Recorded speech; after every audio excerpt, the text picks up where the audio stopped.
Au cœur du Sahara vit un peuple dont la vie nous est moins connue que celle des pharaons égyptiens. On les appelle les hommes bleus du désert. Ce sont les Touaregs. Mais leur véritable mystère ne réside ni dans la teinte indigo des étoffes, ni dans leurs chameaux. Leur univers repose sur les épaules des femmes. Ici, la femme choisit l'homme. Elle possède la tente, détient la parole, décide de la progéniture et de tout ce qui se passe autour d'elle. Un divorce signifie simplement que l'homme range ses affaires sans un mot et disparaît dans le sable. Pas de scandale, pas de pension alimentaire.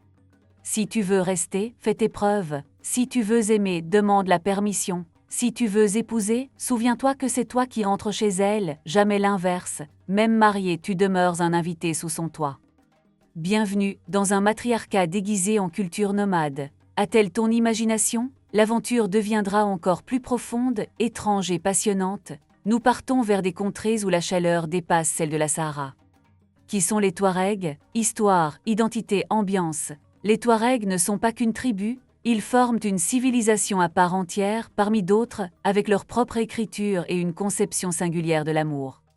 Ils résident en Algérie, au Mali, au Niger, en Libye et au Burkina Faso. Ils survivent là où le monde moderne a abandonné, là où le mercure monte à 50 degrés le jour et descend à 5 la nuit. Ils boivent du thé, méditent sur la poésie et respectent un code subtil d'organisation familiale.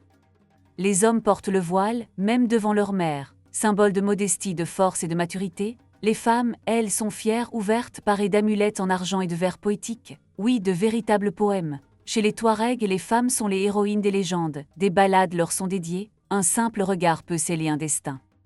Leur langue est le tamashek, leur écriture le tefenog, aussi ancienne que la pierre, aussi vivante que le souffle. On y grave des mots d'amour, sur la peau, la roche, le sable. L'amour chez les Touaregs n'est pas un secret, c'est de la poésie, et tout le camp l'entend. Parmi les Touaregs, nul besoin de démontrer la puissance féminine, on la constate dès l'enfance. Un enfant n'étudie pas la matrilinéarité, il voit sa mère, sa grand-mère, sa tante agir, et tout devient évident.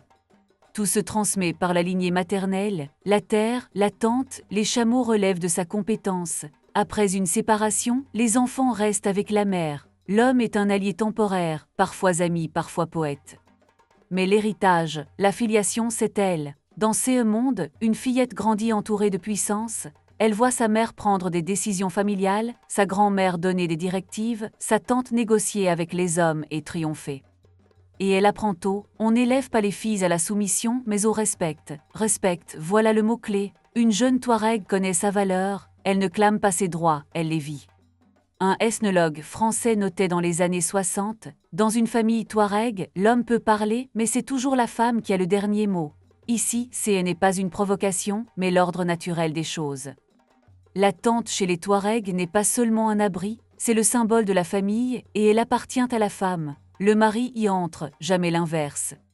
À l'intérieur, rien de superflu, des tapis, des coussins, des coffres, une théière, quelques tasses, de l'argenterie et des livres en suntix, Coran, poèmes, chroniques familiales en tefenog.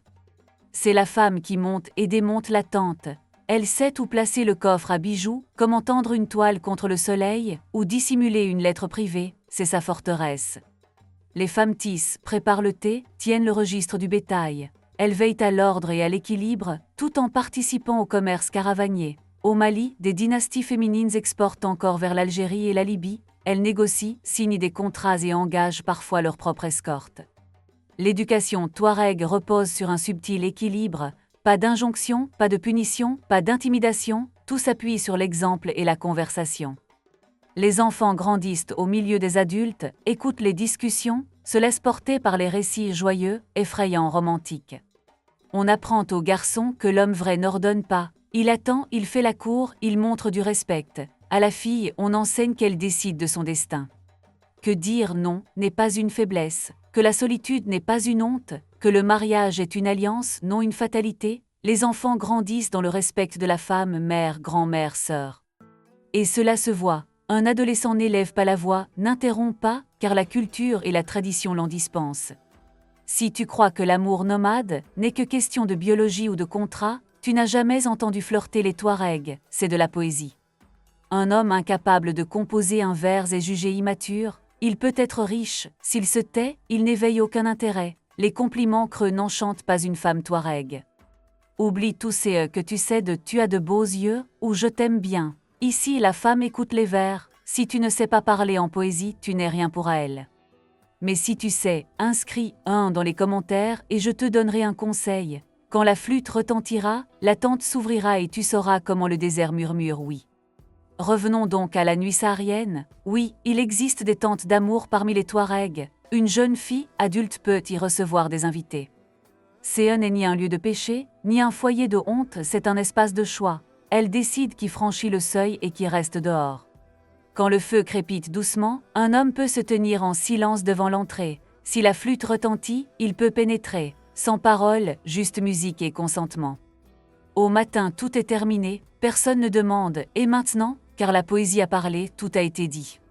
Pas de jalousie, pourquoi? Parce que le choix y est naturel, parce qu'il n'y a aucune contrainte, parce que les relations ne se comprennent pas comme des possessions. La jalousie naît de la pression, mais chez les Touaregs, choisir quelqu'un est un honneur et demain, on peut choisir autrement. Ce n'est pas une tragédie, c'est le désert, rien ne survit à la force, on ne surveille pas, on ne lit pas les lettres d'autrui, on n'exige pas de mots de passe. Car celui qui demeure à tes côtés l'a fait par volonté, celui qui s'en va poursuit sa route.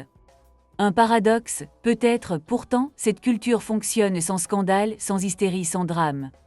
La plupart des Touaregs sont musulmans, oui, ils lisent le Coran, oui, ils accomplissent la prière, oui, ils respectent le Ramadan. Pourtant, la femme Touareg demeure libre, elle n'est pas contrainte de se voiler, ni de rester cloîtrée, ni de demander l'autorisation pour voyager. L'islam s'est implanté par le respect, non par l'épée. Il n'a pas effacé l'ancien, il s'est fondu en lui. L'esprit du désert s'est avéré plus puissant que toute loi. La femme n'a pas perdu ses droits, c'est là tout l'exceptionnel. Les chercheurs qualifient les Touaregs d'exemple unique d'islamisation douce, non par la conquête, mais par le temps, le sable et les veillées au coin du feu. Si tu penses que la vie Touareg se limite aux tentes et aux chameaux, voici de quoi te surprendre. Les femmes font tourner l'économie, non comme auxiliaires mais comme chefs. Sur les marchés de Tamanrasset, d'Ara et d'Agadé, elles vendent sel, tissus, bijoux et épices. Elles négocient, organisent la logistique, leurs concurrentes même les respectent. Une femme Touareg est stratégiste, son mot compte.